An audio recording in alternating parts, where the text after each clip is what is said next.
V Rusku bol robený veľmi zaujímavý pokus so športovcami. Ide o použitie hypnózy.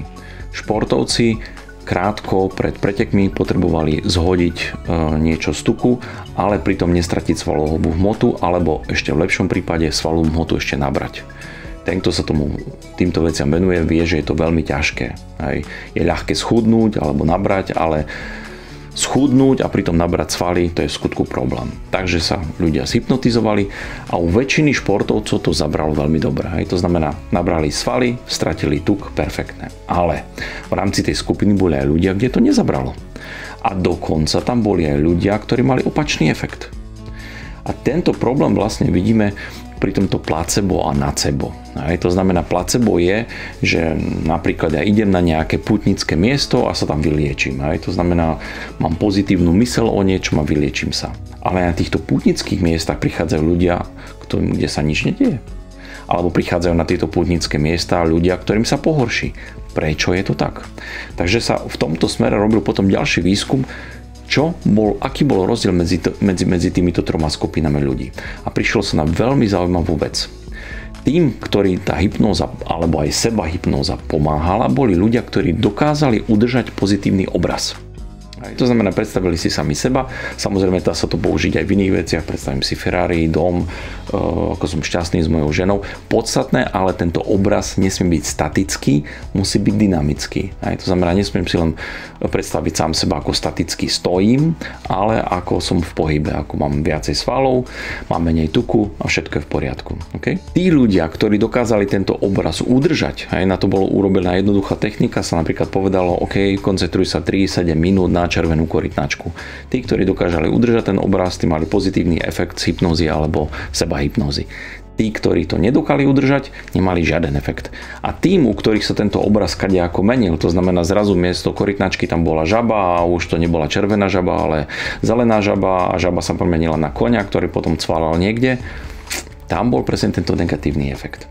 A teraz je samozrejme otázka, prečo sú ľudia v týchto skupinách a čo sa dá robiť, aby som patril do tej skupiny, ktorá drží tento pozitívny obraz bez problémov. Ten problém je v stotožňovaní sa zmyslov a v stotožňovaní sa s telom. To znamená, ja nemôžem ten istý nástroj ovládať tým istým nástrojom. Dá sa to týmto spôsobom len do určitého stupňa. A ako náhle ja, ale vďaka meditácii sa dokážem dostať do stavu, ja som pozorovateľa. To znamená, že pozorujem myšlienky, pozorujem, ako oni zvonka prichádzajú, že to nie som ja, tak potom to dokážem aj ovládať. Potom dokážem ten obraz, ktorý som si zvolil, aj držať. Ale pokiaľ ja sa s týmito obrazmi stotožňujem, nebude to robiť dobrotu a Matrix sa so mňou bude hrať. Čo to znamená Matrix? Máme to pekne vysvetlené v našej ochrannej meditácii 4 anjeli. Matrix je vlastne systém, v ktorom my žijeme a vlastne z tohto Matrixu my aj dostávame myšlienky. To znamená, niečo také ako moja myšlienka neexistuje. Samozrejme, pre človeka, ktorý nemedituje, je to veľmi imaginárne, čo som v danom momente povedal. Tu nejde o to, aby ste mi uverili, tu ide o to, aby človek cez meditácie určité veci človek dokázal zažiť. To je to, čo je podstatné. To znamená, tu nejde o vieru, tu ide o techniku a ide o to, aby v rámci tejto techniky ja som zistil, že ja nie som toto telo. Ja nie som táto myseľ. Myšlienky prichádzajú z vonkajšieho zdroja. A ja oživujem myšlienky pomocou mojej pozornosti a pomocou emócií. To znamená, ak venujem niečo pozitívnu emóciu a pozornosť, tak sa to zväčšuje. Ak mám z niečoho strach, zväčšuje sa takisto. A tam sa musím naučiť nemať strach. To znamená prejsť pozornosťou z tej myšlienky, ktorá mi nie je užitočná, na tú myšlienku, ktorá mi je užitočná.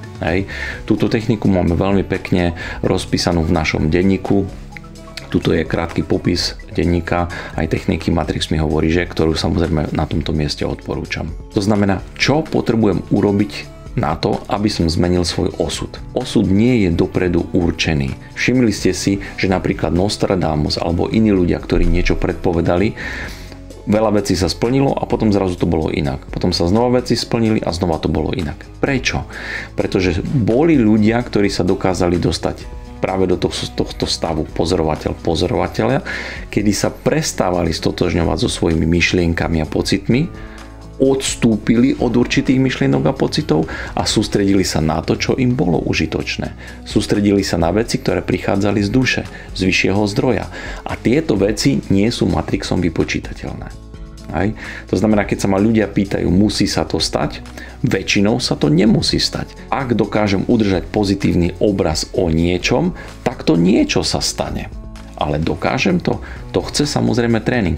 A preto odporúčame meditáciu, preto odporúčam prečítať si náš článok o meditácii, kde nájdete kopec veľmi dobrých rád na to, aby ste mohli zmeniť svoj osud. To znamená, pokiaľ to, čo robím, hovorím, nehovorím, vychádza zo strachu alebo z nepokoja, tak to vždycky bude matrixom vypočítateľné a ja idem v určitých kolajach, ktoré sú dopredu vypočítateľné. Ako náhle ja ale sa stotožňujem s mojou dušou, ako náhle nasledujem ten hlas lásky, dostávam sa nad matrix, kde z vyšších dimenzií prichádzajú impulzy a myšlienky, ja nie som matrixom vypočítateľný a môj osud sa kompletne mení. Prečo? Pretože z toho duchovného sveta ku mne prichádzajú extra energia a vedomosti, o ktorých matrix nevie a tým pádom to matrix nevie vypočítať a zrazu sa udeje niečo iné. Takže ak chcete, to znamená, ak chcete zmeniť svoj osud, v prvom rade začnite meditovať, prestaňte sa stotožňovať s telom, so svojimi myšlienkami a naučte sa byť pozorovateľ pozorovateľa. Pýtajte sa, sú mi tieto myšlienky a predstavy užitočné? Áno alebo nie. Prajem veľa šťastia pri zmene vášho osudu. Čau.